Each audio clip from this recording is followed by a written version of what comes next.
Gua sayang, gua slide aja nih karena bisa di-slide juga dia. Tuh. Wuh. Wow. Wah, look at that. Di samping gua ada sebuah box smartphone gaming yang sempat viral banget karena ada elemen yang bisa muter-muter di belakang HP-nya. HP apakah itu? Mungkin udah ada lihat di judul. Yes, ada Red Magic. Ini adalah Red Magic 11 Pro. Kita bakal unboxing, kita bakal testing, kita bakal lihat semuanya di video kali ini. Jadi langsung aja kita mulai videonya. Let's go.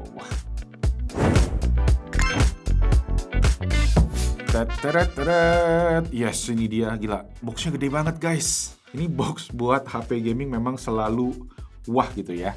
Nah, kalau kita lihat di bagian depan, di sinilah elemen kunci nih dari HP ini, yaitu kayak bisa dibilang ini tuh cooling system ya.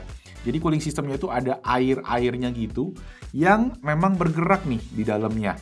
Sempat udah dibongkar juga sama Om Botak, Jerry Rig Everything ya, bukan Om Botak yang lain. Dan di situ memang ditunjukin kalau memang airnya itu muter, yang mana artinya emang itu tuh aktif ya. Jadi coolingnya tuh cooling aktif, bukan cuma gimmick doang. Ya, di bagian bawah ada namanya ya Red Magic 11 Pro, dan di sini yang kita unbox itu adalah, gua zoom dikit ya, versi 16512 GB ya. Nah, mode NX809J, dan ini udah produksi Indonesia.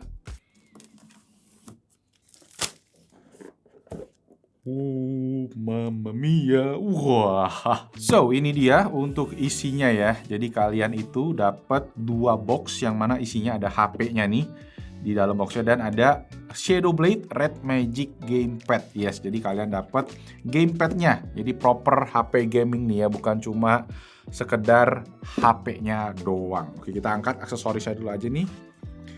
Nah, ini dia untuk si Red Magic Gamepad. Dia itu compatible with bisa di teleskopik nih, berarti ya 115 sampai 185 mm dengan low latency wired connection. Oh, jadi dia itu koneksi via kabel, harusnya via USB Type-C, dan cloud gaming compatible juga. Nah, ini untuk namanya ya, Red Magic Shadow Blade Gamepad 2. Oh, berarti udah ada gamepad yang pertamanya dong. Oke, jadi ini dia untuk bentuk gamepadnya. Cukup familiar sih ya. Secara bentuk kayaknya banyak juga gamepad yang kayak gini.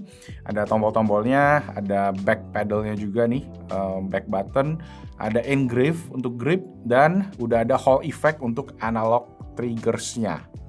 Nah, di sini juga ada fitur-fiturnya nih ya. Mulai dari ada analognya bisa diganti-ganti, ada USB Type-C, ada compatible with-nya tadi, cloud gaming-nya, dan ini parts-nya ya, ini kayak Hall effect kayak gitu biasanya. Ada support untuk controller dan ada highlights. Oh, ada tombol untuk save, mungkin save replay gitu-gitunya ya. Terakhir ada full ergonomics juga dengan tombol-tombol yang lengkap. Oke, ini dia. Wah, Red Magic Shadow Blade Gamepad 2. Wah, keren banget. Ini dia pakai bodinya ya, pakai bahan transparan gitu, analognya, dan ini ada aksesoris juga di dalam sini. Kita coba lihat. Oh, ternyata cuma buku manual aja. Sini kalian bisa cek untuk manualnya yang banyak banget. Nah, di sini kita bisa ada interchangeable parts. Jadi kalian bisa ganti-ganti ya, kayak untuk ganti analog, dan ada aplikasinya juga namanya GoPer ya, GoPer app. Oke, ini untuk controllernya ya. Jadi ada pelindung untuk analognya, dan di sini kita bisa lihat nih, tuh desainnya ya, bisa ditarik ya, teleskopik, dan desainnya ini keren nih, kayak transparan gitu ya. Kiri kanannya, dan tadi seperti yang dibilang di manual kita bisa copot. Nah, dicopot ini transparan putih dalamnya. Dan ini analognya kalian bisa ganti-ganti ya, tinggal dicopot aja sesuai dengan yang ada di sini nih. Jadi kalau kalian mau ganti yang lebih kecil, misalnya jarang dipakai, ini bisa juga nih. Tuh, kayak gitu ya. Dan ini ada tombol Red Magic-nya nih. Keren sih. Sekarang kita langsung cekin aja ke HP-nya karena gue penasaran banget. Oke, ini dia untuk HP-nya, Red Magic ya, cuma gitu doang tulisannya, nggak ada. Oh, ada nih di bagian atas untuk spesifikasinya ya, Red Magic 11 Pro, dengan tadi ya kurang lebih storage dan segala macamnya. Di sini ada DTSX sama ada Snapdragon Sound juga. Menarik, mari kita lihat. Sayang kalau buka plastiknya guys, jadi gua buka bawahnya aja ya. Wow, ada logo Red Magic-nya. Dan HP-nya tuh ya. Sebelum itu kita cek dulu di dalam kotak ini ada apa aja. Pertama ada SIM tray ejector yang gua nggak yakin apakah dia ada nih ya. Micro SD slot, kita coba lihat. Ada bau-baunya gitu guys, bau-bau pabrik. Dapat juga case-nya, case-nya keren banget nih. Yang ada motif-motif ini ya, kayak kaca. Gue di rumah ada pakai kaca kayak gini di lemari furniture-nya. Efeknya mewah banget ya ngasihnya ya. Jadi kayak bukan yang matte polos doang, tapi ini ada motif garis-garisnya gitu. Nice, cakep. Oke, next kita lihat si HP-nya. Wow. Oh my gosh, look at that. Keren banget, guys. Ya di sini ada tombol-tombolnya ya. Volume plus minus, ada power dan ada tombol untuk red magic-nya nih kayaknya nih ya. Yang mana ada merah-merahnya, jadi langsung aja kita buka. Karena gua sayang, gua slide aja nih, karena bisa di slide juga dia. Tuh. Wow. Wow. Wow, gua terkesima, terpesona banget sama HP ini guys. Look at that. Wow, berbobot banget juga ya. Wah, gila. Keren abis. Ada stikernya. Kita buka dulu aja stikernya biar kita bisa lihat full ya. So beautiful. Wow. Gila, ini solid banget. Di bagian atas ada tulisan nih ya, game mode. Kayak di sini ada kayak lubang buat angin nih kayaknya ya. Ada logo si Red Magic-nya di sini dan ada Snapdragon 8 Elite di sini tulisannya ya. Kamera-kameranya ada 1, 2, 3, 4 nih kelihatannya ya. Atau ada 5 lubangnya, tapi kayaknya yang kamera itu cuma 3. Yang di bawah kayak lubang sensor mungkin. Yang paling spesialnya dong bagian tengahnya ya. Yang mana ini tuh beneran air katanya guys. Untuk ngedinginin ya. Jadi dari cooling system si Red Magic ini yang mana nanti katanya bisa jalan dia. Emang bisa muter buat ngedinginin si HP ini yang pakai chipset Naga ya, yang paling kencang ini. Yes, ini ada tulisannya sih kecil banget ya. 8 Elite Gen 5. Wow. Yes, ada tulisannya lagi ya kayak detailnya ini win more games dengan tekstur-tekstur besi metal gitu ya. Gila sih, ini desainnya keren banget sih harus gue bilang ya. Gue berkali-kali mungkin ngomongin keren. Nah, sekarang bagian samping nih yang agak rame nih ya. Di sini kayaknya ada semacam trigger gitu mungkin ya. Jadi bisa dipencet-pencet gitu ya untuk L1, R1 gitu kemungkinan. Ada tadi ya tombol Red Magic yang mana ini bentuknya tuh kayak silent switch-nya iPhone. Jadi bisa dipencet-pencet. Ada tombol power di sini dan volume rockernya. Sama ada lubang angin juga nih kayaknya di atas ini. Jadi kemungkinan besar anginnya tuh kayaknya keluar tuh atas bawah nih. Untuk lubang anginnya. Bagian bawah ada USB Type-C ya, ada SIM tray-nya juga dan di bagian atas ada apa ini, guys? Wow, ada 3,5 mm headphone jack. Wah, rejoice ya, terutama karena tadi mungkin ada tulisannya Snapdragon Sound yang artinya memang HP ini juga bakalan cocok nih buat kalian yang suka dengerin lagu ya, yang audiophile yang masih pakai earphone AIM kabel yang harganya puluhan juta. Nah, ini HP yang cocok juga nih. Sip, langsung aja kita hidupin ya sekarang ya. Gue pengen cek nih ya di bagian SIM tray-nya. Wah, tuh animasinya juga keren banget. Oke, kita cek sebentar. Nah guys, jadi SIM tray-nya sendiri ini cuma SIM card aja ya, jadi nggak ada micro SD slot gitu buat masukin game. Padahal kan sebenarnya bagus sih, harusnya kalau punya micro SD slot lagi menarik biar kita bisa masukin games-games, karena kan sekarang HP Android itu udah beberapa bisa mainin game-game PC kan yang lumayan berat kayak GTA kemarin gue sempet tes itu bisa. Kemudian nanti kita coba di sini kurang lebih kayak gimana. Nah ini untuk softwarenya kayaknya mirip-mirip stok Android gitu ya. Hampir kayak barebone, teman nanti kita lihat kayak gimana. Gue setup dulu aja nih. Oke, terakhir karena HP-nya udah siap, gue pengen kasih kalian lihat chargernya. Ini chargernya itu 80 watt ya kalau gue cek ya di bagian bawah. Jadi sebenarnya oke lah, nggak yang gede-gede banget tapi cukup gede, 80 watt dengan kabel USB C ke C. Dia warnanya merah ya, merahnya kayak logonya Red Magic itu, cakep sih. Oke, jadi langsung aja kita masuk ke HP-nya. Oke guys, jadi ini dia untuk home screen dari Red Magic 11 Pro ya. Dan sekarang sambil kita nunggu beberapa instalasi aplikasi nih ya, gue pengen nunjukin kalian beberapa gimmick-gimmick yang keren banget dari HP ini ya. Jadi kalau kita lihat di control centernya dia ada 3 nih di bawahnya. Ada light strip, ada cooling fan, ada liquid cooling. Yang paling keren pastinya yang bagian liquid cooling. Jadi kita hidupin dulu aja ya. Liquid cooling kita nyalain dan kita lihat belakangnya nih. Wow, look at that. Agak kotor sebentar, kita lap dulu. Tuh. Wow. Tuh ya, benar-benar bergerak, berjalan ya. Jadi nggak gimmick doang. Jadi tujuannya tuh apa sih kalau kalian pakai liquid cooling? Jadi air atau cairan yang ada di dalam sini tuh kayak membawa panas yang ada dari body posisi tertentu untuk dipindahin ke posisi yang lain. Jadi dia menyebar dengan lebih merata. Kurang lebih kayak gitu ya harusnya ya. Nah, selain itu juga dia ada kipas, guys. Ya, jadi ada cooling fan-nya.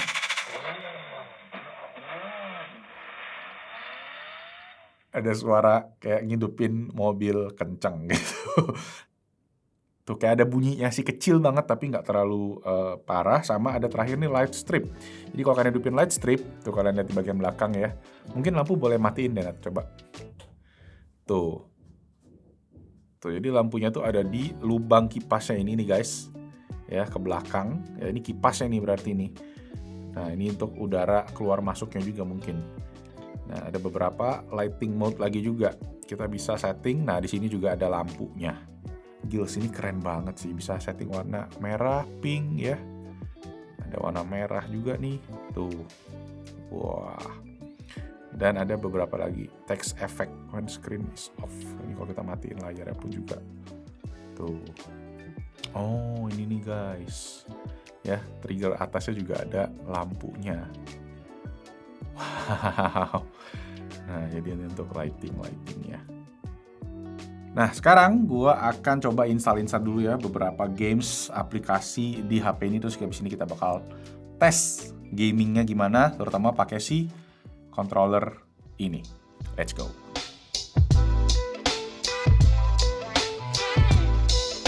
Oke, sampai kita setup, gue share dulu specs lengkap dari Red Magic 11 Pro. Pertama dari segi chipset, dia pakai Snapdragon 8 Elite Gen 5 dengan RAM 16GB dan storage-nya 512GB. Layar depan full ya, 6,85 inci, AMOLED 144Hz, full screen, tanpa ada notch karena selfie kameranya udah pakai under display kamera. Nah, untuk kamera belakang sendiri ternyata setelah gue cek yang berfungsi itu cuma 2 aja, yaitu kamera utama dan kamera ultrawide yang sama-sama 50 megapiksel. Baterainya badak 7500 mAh dengan fast charging 80 watt dan wireless charging juga 80 watt, 100% di 68 menit. Nah, untuk OS sendiri dia pakai Red Magic OS 11 berbasis Android 16 yang mana udah dapat jaminan 3 tahun OS update. So here we go, udah kita setup dan udah testing juga nih beberapa hari kemudian ya. Jadi langsung aja gue pengen share hasilnya. Mulai dari AnTuTu Benchmark yang memang biasa jadi patokan utama. Nah, gue tuh jujur agak gregetan pas testing HP ini karena awalnya tuh kita berkali-kali tes dapat skor cuma sekitar 3,9 jutaan aja, kayak dikit lagi 4 juta. Dan karena gregetan banget, gue akhirnya mencoba ya, kita mencari berbagai cara mulai dari kayak pakai pendingin sampai dimasukin ke dalam kulkas dan finally dapat skornya. Ini dia 4 juta coy. Wow banget ya, dan fix ini skor AnTuTu tertinggi nih yang pernah kita capai di studio ini gitu. Pencapaian yang wah juga kan. Dan sebagai pembanding, ini kebetulan gue juga lagi kontenin iPad Pro M5 ya, itu skor AnTuTu-nya di 3,8 jutaan. Dan M5 sendiri kan hitungannya chip desktop ya, walaupun memang sama-sama arsitekturnya ARM buat mobile. Tapi balik lagi memang infonya AnTuTu Benchmark di iOS sama di Android itu beda ya. Tapi menarik kita lihat karena kedua chip ini kan bisa dibilang chip terbaik ya dari kedua belah pihak, dari Qualcomm sama dari Apple. Oke, kita next bahas soal gaming karena HP ini kan HP gaming ya. Banyak banget elemen gamingnya. Pertama dari switch merah yang ada di samping ini ya, yang mana kalau kalian geser dia ada animasi yang keren ya, plus ada kayak soundtracknya juga, kayak langsung masuk ke mode game space-nya Red Magic gitu. Dan ini kita nggak bisa kayak balik ke home screen lagi. Nah, ini memang khusus untuk gaming banget gitu ya. Ditambah dia ada lampu-lampu LED RGB-nya nih yang nyala-nyala, bikin memang kental banget nih rasa gamingnya. Settingan-settingan detail mulai dari touch sampling rate, performance mode, sampai ke GPU-nya juga bisa disetting gitu kan, kayak rasa-rasa laptop gaming gitu. Nah, gue udah testing mulai dari game mobile sampai ke game PC emulator lewat Game Hub. Nah, kita bahas dari mobile gaming dulu ya. Kita tes kayak Genshin Impact, itu rata kanan highest 60 fps mode, di performance mode ya Rise itu lancar aja ya, nggak ada frame drop dan suhu pun adem ayem ya. Cuma di sekitar 40 derajat kecil dan stabil di sekitaran itu. Jadi buat game-game mobile yang paling berat sekalipun harusnya aman dilibas oleh chipset Snapdragon 8 Elite Gen 5 ini. Nah, yang bikin gue penasaran sebenarnya adalah testing Game Hub, yaitu si PC emulator ya, dimana kita tes game GTA 5. Nah, sebelumnya memang gue tuh udah pernah tes chipset ini, 8 Elite Gen 5 di HP iQOO 15 ya, yang mana hasilnya itu belum bisa smooth 60 fps, terutama di open world-nya. Cuma karena gue penasaran ya, karena ngeliat HP ini dengan cooling systemnya, ada cooling fan juga ya, liquid system juga, itu gue ngerasa ini mungkin bisa di-push lebih jauh. Dan bener aja dong, kita tes GTA 5 itu bisa 60 fps lancar. Iya sih, memang GTA 5 bukan game yang berat ya sekarang ya, tapi bisa mainin GTA 5 di HP ya, di kita pegang ini, itu tuh sesuatu gitu. Walau memang kita harus ngebayar performance tadi ya dengan energi yang lumayan ya. 10 menit main itu ngurangin 10% baterai. Dibandingin kalau kita tadi main mobile gaming Genshin Impact itu cuma 4% aja. Artinya kalau kalian mau main GTA 5, HP ini cuma bertahan ya 1,5 jaman gitu kan. Jadi alternatifnya bisa pakai mode charge separation alias bypass chargingnya Red Magic. Nah, gue juga pengen bahas dikit bagian gamepad ya, controllernya, yang mana sebenarnya controller ini tuh kalau kalian yang ngikutin mungkin udah pernah lihat di video gue yang lain, karena memang ini sama ya dengan Gameser G8, karena si Red Magic itu memang partneran sama Gameser buat bikin si controller ini. Hardware-nya persis ya, kayak dia teleskopik, ada USB-C di kanan, ada analog, bisa diganti juga, cuma memang sedikit beda di bagian tampilannya, dimana ini tuh kayak dia transparan ya case-nya, terus ada software-nya juga Red Magic. Kalau kalian konekin ke HP-nya, dia itu ada namanya Gopper untuk pairing dan setting-setting si controller ini. Lanjut, kita ngomongin sekarang ke bagian kameranya. Nah, HP ini memang balik lagi ya, ini HP gaming, jadi gua nggak terlalu ngarep gimana soal kameranya. Kamera depan yang under display memang secara teknologi ya, itu saat ini belum proper banget ya. Jadi hasilnya kalau kalian bisa lihat ya tergolong meh gitu ya, mostly dibantu sharpening biar nggak terlalu soft gitu, karena kameranya aslinya soft gitu kan.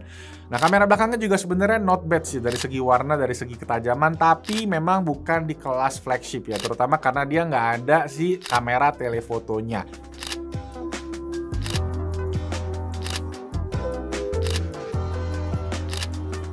Jadi lensa kamera belakangnya yang ketiga ini tuh kayak cuma hiasan aja, biar bentuknya mungkin simetris ya, kayak ada 4 biji begitu.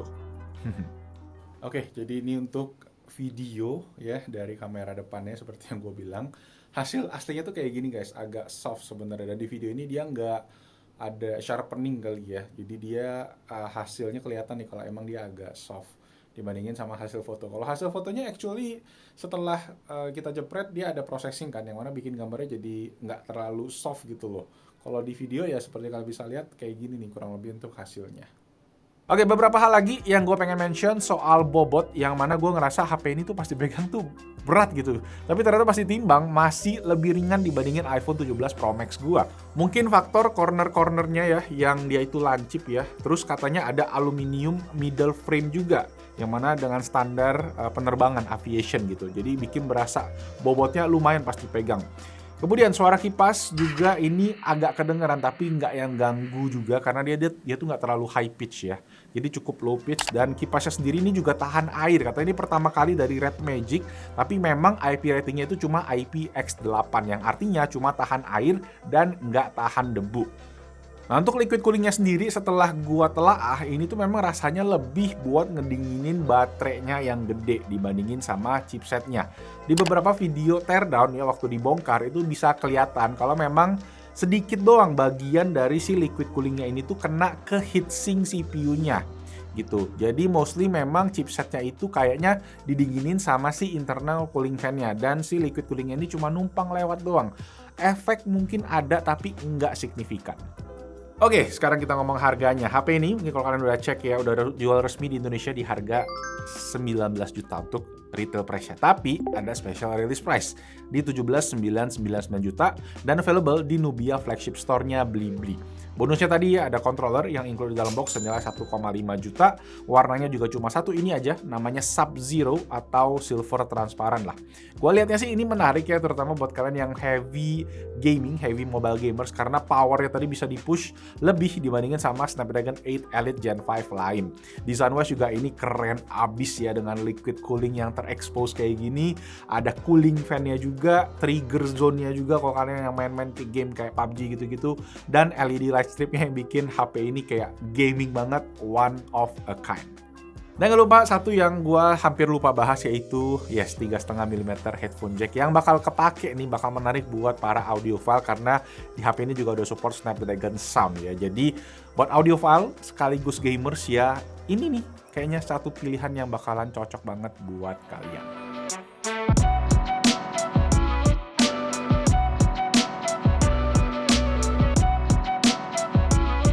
Oke guys, jadi itu aja untuk videonya. Thank you semua yang udah nonton unboxing dan first impression dari HP ini. Kalau memang bermanfaat, boleh banget kasih tombol jempol ke atas, subscribe ke Besinotek YouTube channel, dan itu aja. Nama gue Malvin. Thank you so much for watching. I'll see you guys on the next video. Ciao. Tapi emang nggak ada obstruksi tuh keren sih. Cuma ya itu, gue masih prefer mending kameranya yang bisa naik turun tuh. Tapi bagus hasilnya. Kalau ini kan kayak sayang aja gitu, kayak dipaksain.